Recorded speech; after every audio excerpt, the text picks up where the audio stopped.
Good morning, everyone. This is Wilson, Channel Sales Engineer of Regen Networks Philippines. So, ang topic natin ngayon is about universal solution. So, different scenarios or any scenarios applicable to. Pero specifically, i-discuss ko rin naman kung ano ba yung pwede mong gamitan nito. Yung mga scenarios na yan. So, let's talk about the concept. And we're going to talk about the scenario, actual demo, and of course, yung summary. So, general concept, you have different scenarios. So, such as a small office to medium office, mga hostel or hotel. Ano ba yung kailangan mo dyan? Of course, kailangan mo ma-classify yung different network. Okay?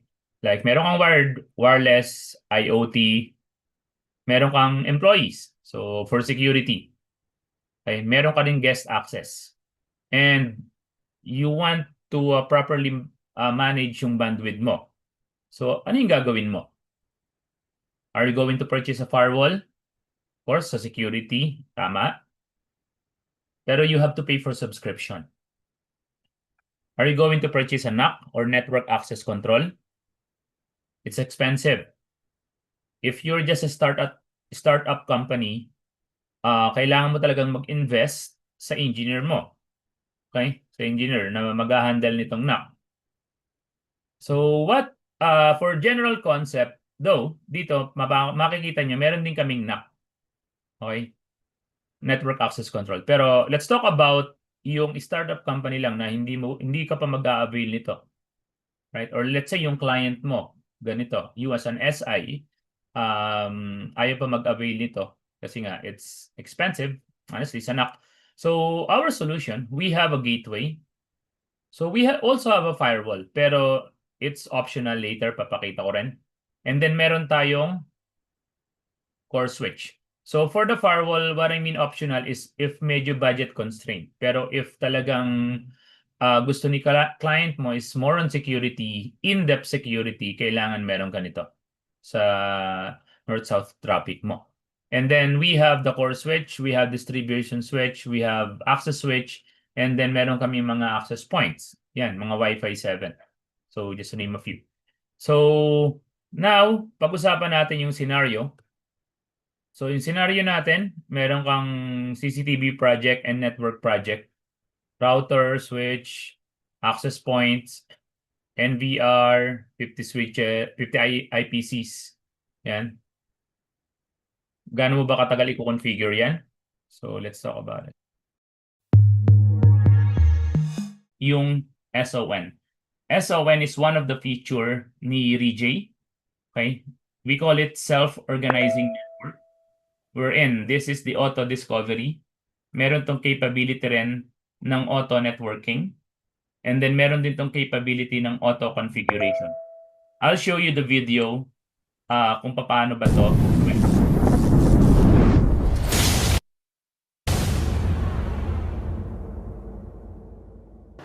Hello everyone. Have you ever did any project using 30 switches and 40 cameras in one project?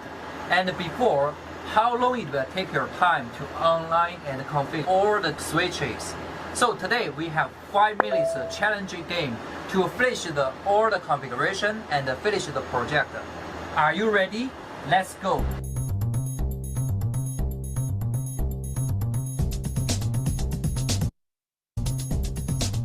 So, just interconnect nyo lang yung mga switches nyo.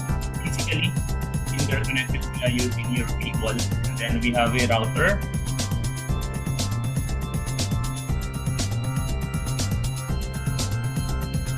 Yan, yung mga switches. Okay, next I will using my mobile phone to set up all the switches configuration. Okay, so let's start.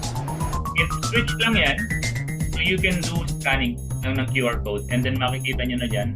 And then do the project lang. We're talking about switch only.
Okay? So that's what we call fast provisioning.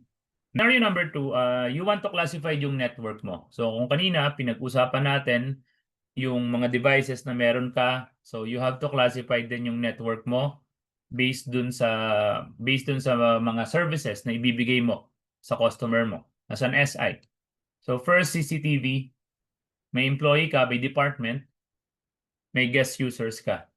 So primarily, you will use VLAN, di ba? So ito kagad ang papasok sa isip mo. Yes, that's right. Pero what approach should you do since marami kang switches tsaka access points? Configure mo ba yung bang product na nabili mo? Configuration niya is through CLI? Or GUI, pero one by one? So ano yung kailangan mo ma-configure? Kailangan mo ma-configure VLAN ID. Kailangan mo ma-configure yung access port ng mga switches mo. Kailangan mo ma-configure yung trunk port ng mga switches mo. So what 3J can provide is yung ACN or auto-configured network.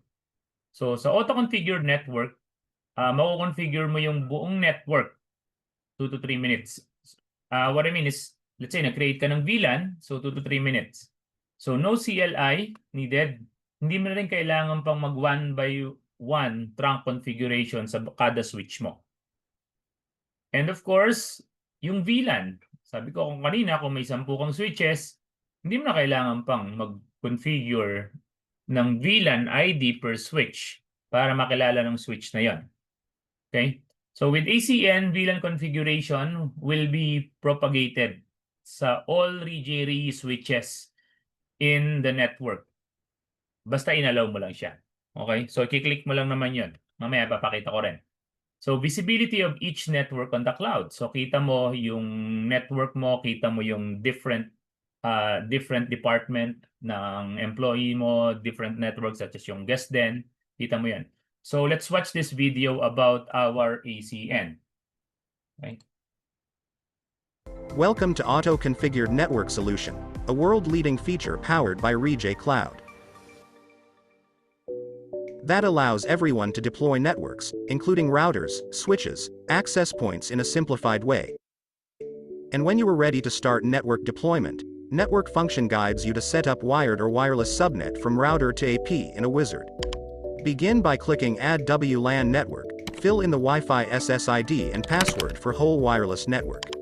Next, add description of the subnet, for example, office, and fill in a VLAN ID. Gateway IP address and subnet will be assigned automatically and binding with VLAN ID. Also, DHCP will be enabled on your router or core switches. It's recommend to make it on core switches. All switch ports will detect access points and add the subnet automatically. The correct configurations will be applied in a minute, and internet will work on the whole network devices from now on.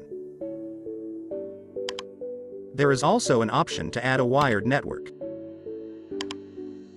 The same process adds description and VLAN ID.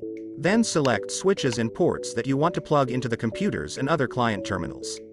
The selected ports will be set as access ports, and VLAN will be added to these ports. Other switches which are not selected will add this VLAN to trunk port only.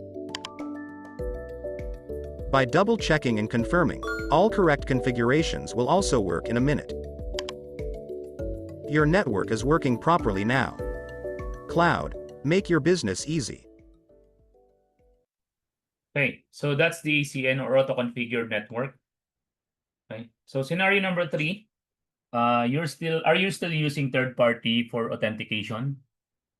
Okay, so ang ginagamit mo before, meron kang mga third party, let's say may third party server ka for authentication, or yung ibang device authentication, meron kang router tapos ibang device pa sa authentication. So medyo expensive yan. Okay? And of course, hard to manage din. So ano yung gagawin mo? Yun pa rin, magpa-fall pa rin doon. Hire an engineer na merong knowledge about that technology. So it's another expense.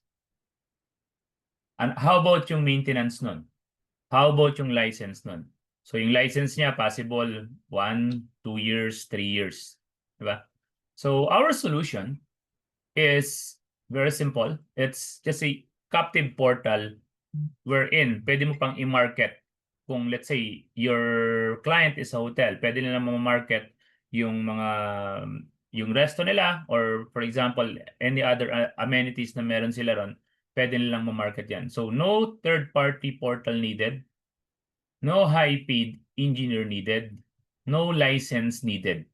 Free marketing.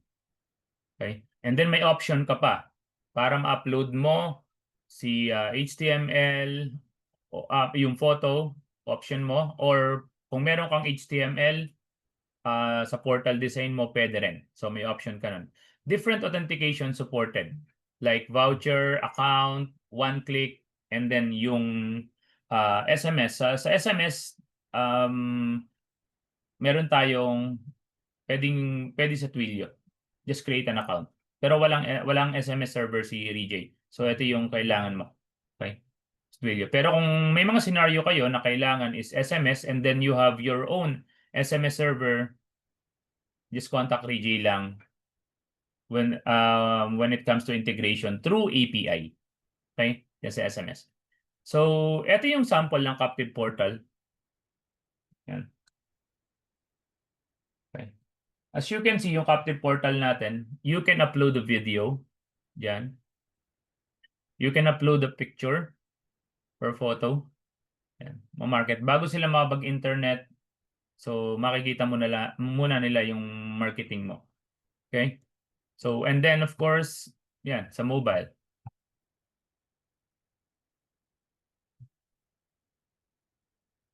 Okay? So, let's check yung EG guidance about authentication. Hello, welcome to Hotel Rui. You can enjoy our complimentary internet service anywhere on the premises.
Yan. So nakita natin doon yung captive portal, and then doon sa captive portal sinama na rin yung bandwidth management quota, data quota rather.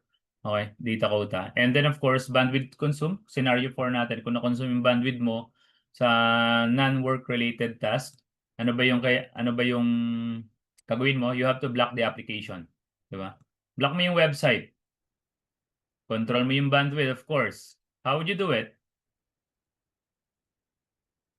Firewall ulit, di ba? Kasi that's our first choice talaga before. So kasi firewall talaga yung may capability. Pero of course, as I've said, license is required and then subscription based yan. So kung 1 year, 2 years, 3 years, 5 years, or may 10. And then configuration is tedious. So kung hindi pa ganun ka-equip, kailangan mo talagang mag-hire ng engineer na nag-handle ng firewall. And then of course, kung wala kang engineer, pwede kang mag-hire o ng magko-configure. So mag-request ka ng configuration price, or let's say kung SI ka, of course kung marunong ka, pwede mong ilagay ito sa expense or dun sa quotation mo para dun sa end user mo. Okay, pero kung end user naman, of course, medyo another gastos to sa kanila, right? So our solution now is bandwidth management. So pag samasamahin natin application plus web control, yung application base natin, as you can see dito, it's based on signature. Okay? Application control based. It's based on signature. And no need to worry about application changing port. So I'll give you an example. Example lang na let's say meron akong binlock na games. Game 1, kunyari yung pangalan. And then gumagamit tong game na to ng port 8123 na lang. Sige, 123. So binlock ko siya using other brand. Binlock ko yung 123 port. So for this month, ito yung ginagamit niya. And then nagpalit, kasi may mga scenario talaga, nagpapalit sila ng port. Pero nagpalit to, let's say, palit siya ng 1234. So hindi ko na mabablock to. Itong games na to, rather. Hindi ko na mabablock to. Kasi nga, nag-change siya ng port. Pero sa atin, it's still signature. Kahit mag-change, it's still signature. Okay? Yung pag-block natin. Okay?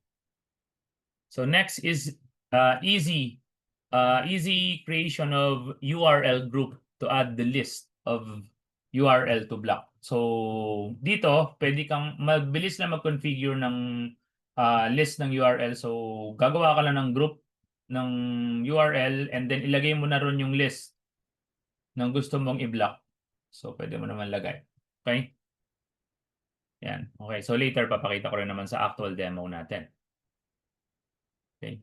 So next is scenario number 5, quality of experience for the user. So ito yung objective mo as an SI.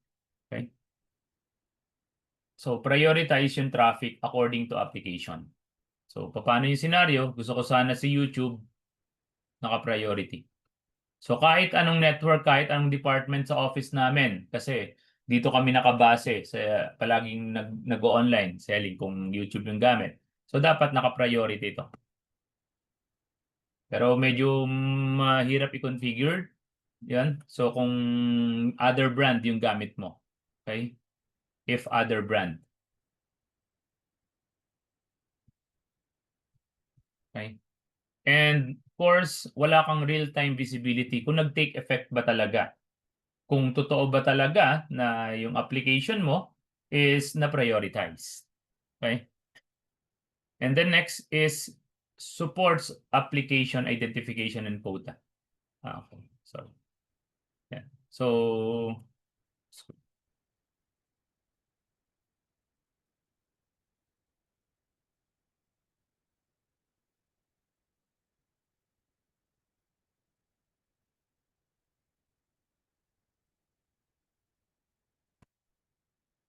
so with that, ano ba yung solution natin para doon?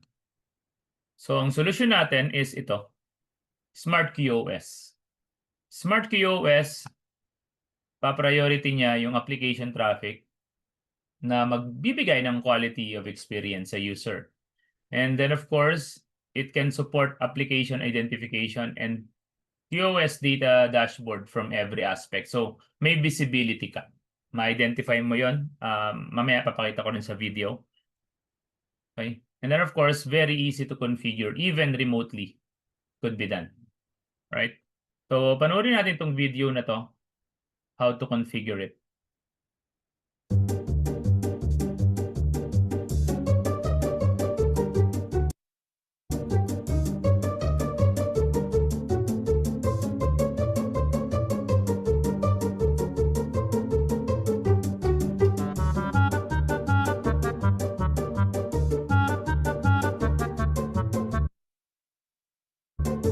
Makikita nyo dyan, yung download speed is umabot ng 1.9 Mbps. So you're using WeChat na.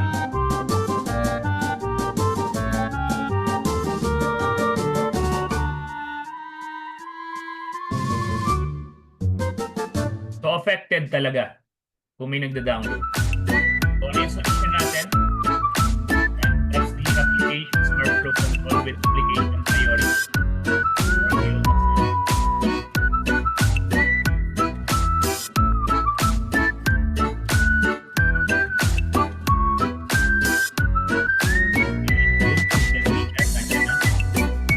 So after doing that, download bababa.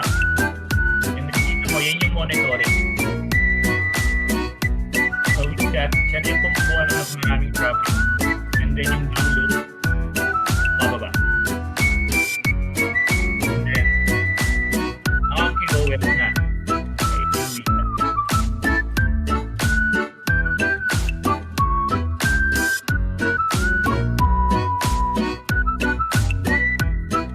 Okay.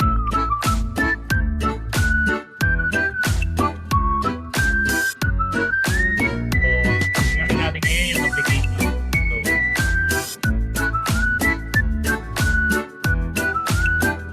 yung application natin is just you can simply block yung application. Makikita mo yan.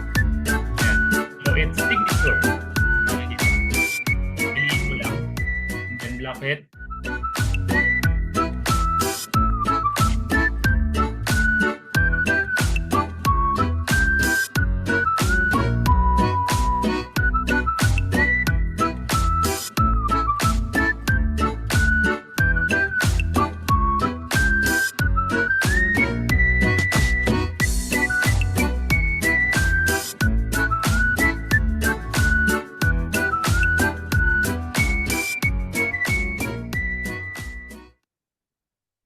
Okay? So, yan yung Smart QoS and application blocking.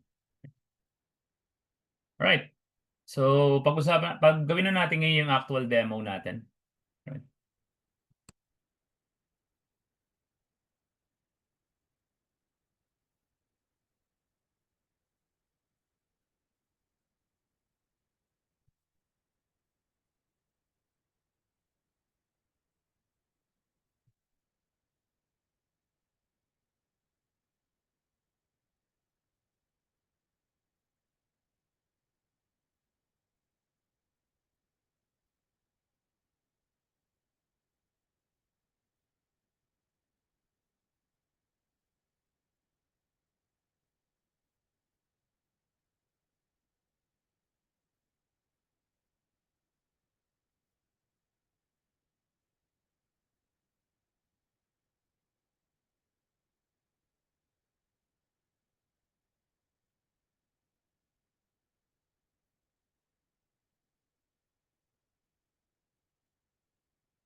Okay, so i-demo na natin ngayon yung ACN.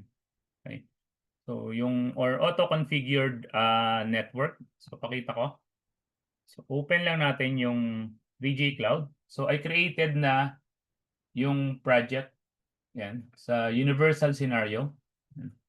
This is just a demo project. So currently, pupunta ka lang. Ito yung mga products ko. Meron akong EG Gateway na EG310. Meron akong different switches. Yan, ito yung list of devices ko. May EG310 ako. Meron akong 4. Meron akong mga yan. Distribution switch, access switch. Yan, meron ako nito. For CCTVs and of course for APs. Okay. So, ang unang-una mong gagawin, let's create a network for wireless. Okay? Create tayo ng network para sa guest. Okay? So, go to network wide, then click lang yung network, and then click add, and click mo lang yung wireless VLANs. And then let's say, itong wireless VLAN na to, gawin na lang natin to na guest. Universal guest. Guest universal. And I'll be doing no encryption na lang. Okay? No encryption. And then click ko lang yung next. So then this is for guest universal. For remarks lang. And then lalagyan ko siya ng VLAN 88 na lang. And then meron kang core switch. Recommendation talaga is core switch. Yan. Recommended. Okay, siya yung DHCP mo. Pero since we will just be using yung demo, pero kung real device may core ka, ito yung pipiliin mo. For the sake of demonstration, gateway lang pipiliin ko. Okay? Since we are just using a demo. Then click ko lang yung next. And then ito na yung mga devices. So for example, itong VLAN na to, ayokong ilagay ito dito. So pwede ko rin siyang piliin. So napili ko na siya dito sa mga switches. So gusto ko sana siyang ilagay sa mga switches na to. Okay? So may options ka. And then click mo yung apply.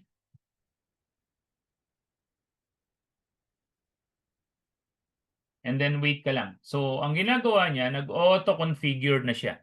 So ibig sabihin, since chinek natin lahat, yung VLAN na yon, papadaanin natin dun sa lahat ng switch na yon. Okay, and then check lang natin yung network. So as you can see, dito sa animation, yan makikita natin na dumadaan sa mga switches na yan sa EPs, yung VLAN guest. Okay? So ganun kadali yung auto-configured network. 3 to 5 minutes nga yung nilagay natin, pero I think hindi naman umabot ng 3 to 5 minutes yan. Okay? So next natin is Captive Portal. So sa Captive Portal naman, open ka lang ulit ng cloud, and then ito yung papadaanin natin, yung mismong papadaanin natin yung mismong guest universal. Okay? So punta ka lang dito sa auth and accounts, and click mo lang yung auth and accounts, and then click mo lang Captive Portal under authentication. Okay?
Okay, ito na yan. Click mo lang yung Add Captive Portal, and then lagay natin dito guest universal. And then pipiliin ko, meron ditong different policy mode. So pag pinili ko si cloud yung authenticator natin. Kung local naman, ibig sabihin EG gateway. Pero kung meron kang external na gagamitin, okay? May external ka na Captive Portal, ito yung i-click mo lang. Pero ngayon gagamitin natin of course si cloud. And then authentication device, may gateway ka ba? Yes, meron tayong gateway, di ba? Kung AP alone, pwede rin naman. May Captive Portal AP alone. Okay, pero may different models lang ng AP supported nito. Okay?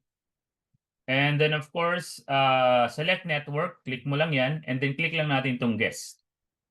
Okay? And then meron tayo ditong seamless online. Kapag naka-enable tong seamless online, ang ibig sabihin nito is, at nilagay ko siya ng 1 day, kunyari, kumunik ako ngayon sa SSID na guest. Then umalis ako after 2 hours, and then bumalik ako after 3 hours. So wala pang 1 day, hindi ko na kailangan pang mag-Captive Portal. Seamlessly makaka-connect na ako. Okay? And then the portal escape is if there's something wrong lang with the portal, so diretso ka na makaka-internet. Pero seldomly happen naman to. Okay? And click mo lang yung add page. Then click lang natin dito, portal. Pangalanan natin, guest universal portal na lang. For easy identification. Okay. And then ito yung sinabi ko kanina na meron kang option na pwede mong i-upload yung HTML dito. Okay? Or punta tayo sa default, pero ang gagawin natin, voucher. So click natin yung voucher. Pero may options ka, pero kang one-click, account, SMS, registration, may mga options ka niyan. Okay? Pero for the sake of demo, ang gagawin lang natin is voucher. So ngayon. Okay? And then you can upload an image, you can modify ito. So pwede kang mag-upload ng image, yan. Dito, pwede ka lang mag-upload. And then, or pwede mo rin yung background, palitan mo. Yan, may mga solid colors, meron tayo rito. Picture, yan. So may mga options yan. Pero you can still upload yung background. Okay? And of course, yung terms and yung welcome text, pwede mong ilagay. Yan, pwede mo rin siyang ma-modify naman. And then, pwede mo rin ilagay yung marketing mo. Marketing. Yan. And then, pwede mo rin ilagay dito yung terms and conditions. Yan. So, ilalagay mo lang dito yung terms and conditions and then i-click lang nila dito yan. Okay? And then, voucher login, yan ilagay natin. And then, this is the advertisement. So, yung kanina, pwede ka mag-upload ng picture, pwede ka ring mag-picture, eto, 2.5 MB, and then PNG, JPEG, or GIF file, in supported nito. And pwede ka ring 1 to 3 pictures. Okay? And kung video naman ang gagawin mo, upload ka ng video na up to 10 MB. MP4, MKV file yung supported nito. Right? So, ganun lang. Enable mo lang yan. So, let's say, lagyan ko lang to ng picture. And then, pictures na lang. Open. Yan. Eto na yan. So, magsa-slideshow siya. Gusto ko siyang slide. Display duration 3 seconds. So, of course, ayoko naman ni-skip ni user. Gusto ko panuorin muna niya. Pero if you want, you can choose this one. Okay? And then, click mo lang yan.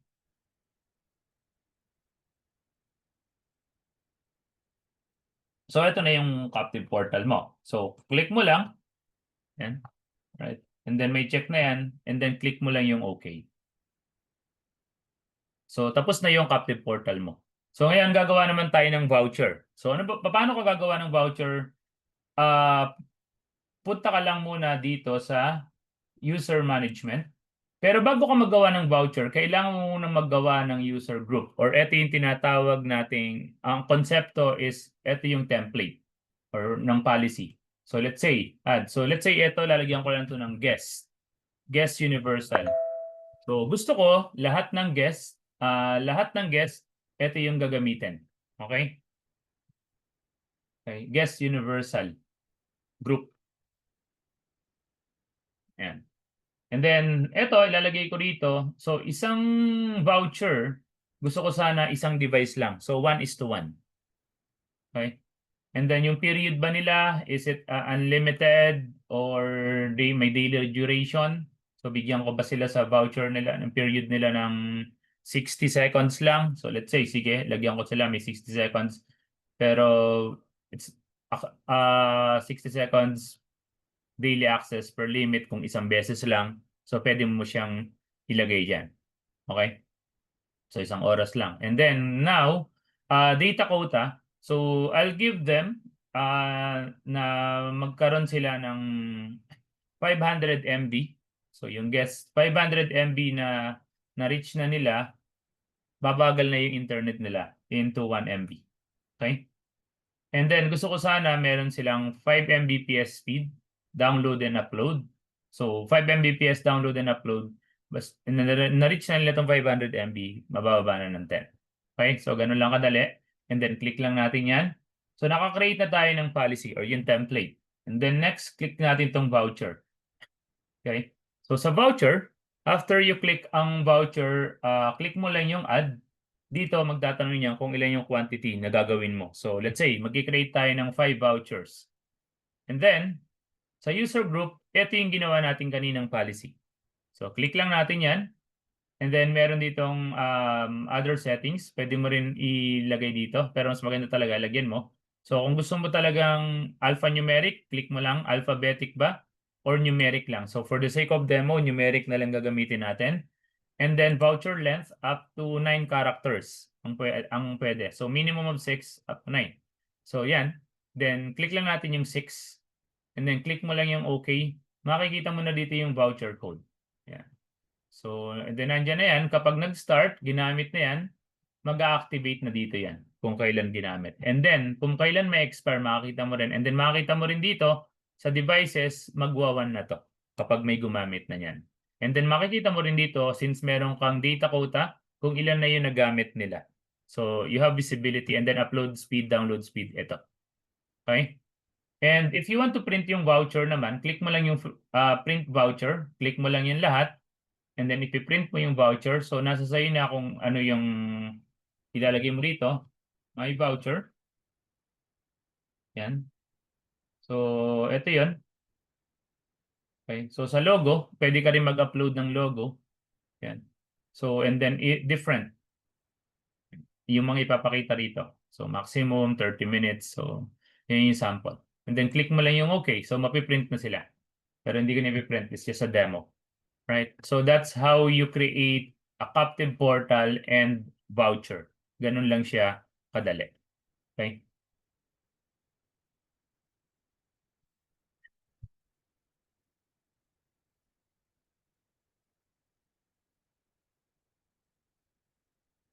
Okay, ngayon naman pag-usapan natin yung application and web control. So yung ibablock natin yung application tsaka yung URL. Right? So dito pa rin, punta pa rin tayo dun sa cloud natin. And then under ng network wide, click lang natin to, network wide. And then click lang natin yung flow and app control. Okay. So sa flow and app control, na-enable ko na. Click mo lang yan, enable mo lang yan. So flow and app control. And then click mo lang tong application and website control. Okay. And then click mo lang yung add. So let's say gusto ko sana si VLAN ba or yung user group. So kung yung user group, pwede mo namang piliin dito yung all users. Yan. Pero for the sake of demo, mas madali. It's VLAN. So kung ano ba yung guest. So VLAN. And then select mo lang dito yung application. So YouTube. And then mapupunta na yan dito. Yung YouTube. Pero pag kinlik mo yan dito, kita mo dito yung YouTube. Okay? And then other applications na gusto mong i-block. Let's say si TikTok, gusto ko pa rin i-block. Okay? Yan. So nandyan. And then click mo lang yung effective time. Pwede ka mag-custom ng time. Lalagay mo lang dito. Pero pwede yung weekend, weekdays. Pero for the sake of demo, let's say all time. Status is of course enable mo dapat. And then pangalanan mo na lang. Block YT app. And YT TikTok app.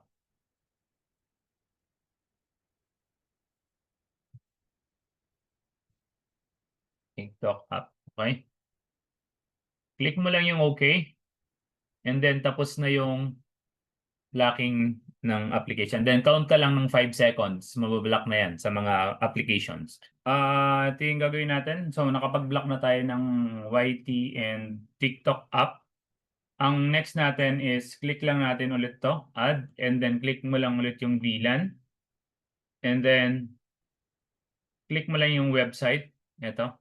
So may mga options dito sa website. Pero sabi ko, pwede kang mag-create ng group. So add lang tayo rito. Let's say this is a block video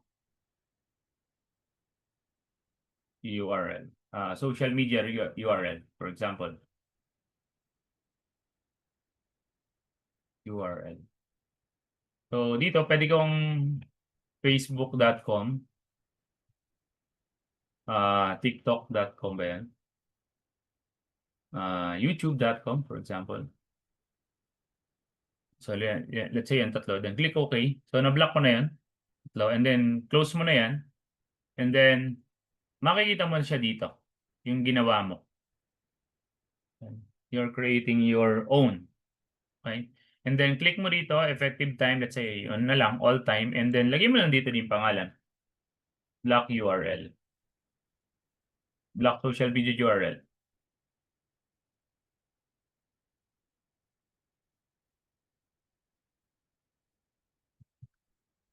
And then okay.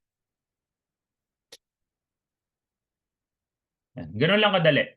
I-configure yung application and web control. Okay? Using cloud. Right?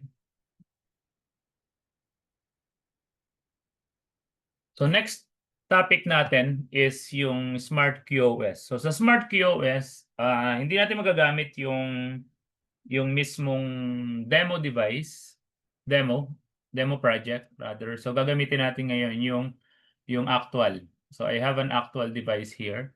So ito yung gateway ko. This is an actual gateway na model is EG105GWX. May Wi-Fi, may wireless to which is Wi-Fi 6. And now, punta ka lang dun sa gateway and then punta ka lang dun sa behavior.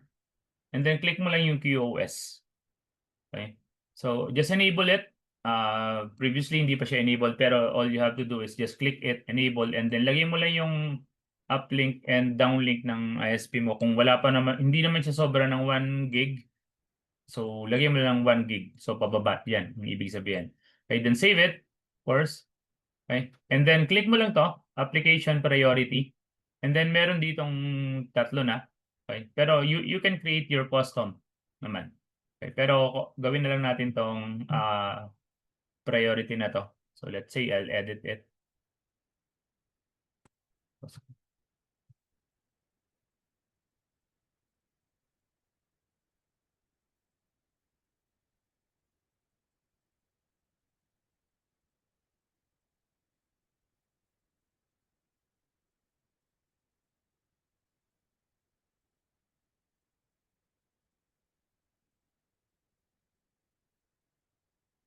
Okay, so let's say this is an Office 1.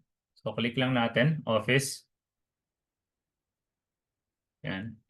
And then sa communication, so for example, ano ba yung meron dito? So malalagay natin dito, yan, communication, social media. Pero ang gusto kong since this is an office, so for example, this is your business. Shopping business, meron kang application na ginagamit. So you're using Amazon, for example, or Shopee, Lazada, yan. So kailangan to naka-QoS. Okay? And then ilagay mo lang yan dyan and then click mo lang yung OK. So automatically mag-QoS na yan. Okay? So kahit sinong network ang gumamit as long as ginamit yung mga applications na yan, naka-QoS na. Right? So that's how you set it up. So pero sa ngayon kasi kailangan mo pang accessin through eWeb. Wala pa siya sa cloud web. Let's talk about the summary ng mga demonstration natin. So first is yung SON. Sa SON, yung device supported niyan, EG Switch, AP, supported nila SON. So those are devices. And of course, yung cloud, pwede mo siyang ma-SON using cloud application. Yan. Though sa web din naman, pero we recommend talaga is initially, kung magkakasama tong mga to, gamitin mo si cloud application. Mas madali. 3 to 5 minutes mako-configure mo na yung network mo.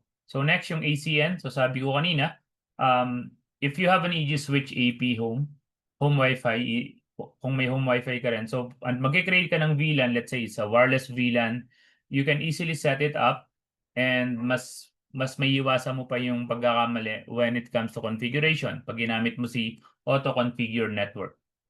Next is Captive Portal. Sa Captive Portal naman, for supported devices niyan, EG Gateway, and then some access points. Sa Wi-Fi 5, ang supported nito is yung RAP 52OD. 52OD. So supported niya yung Captive standalone portal. And then the rest na Wi-Fi 6 and Wi-Fi 7 namin. Okay? And you can configure yung platform using application or web. Pwede. So you can, anong benefit nito? Pwede kang mag-modify ng Captive Portal mo promotion.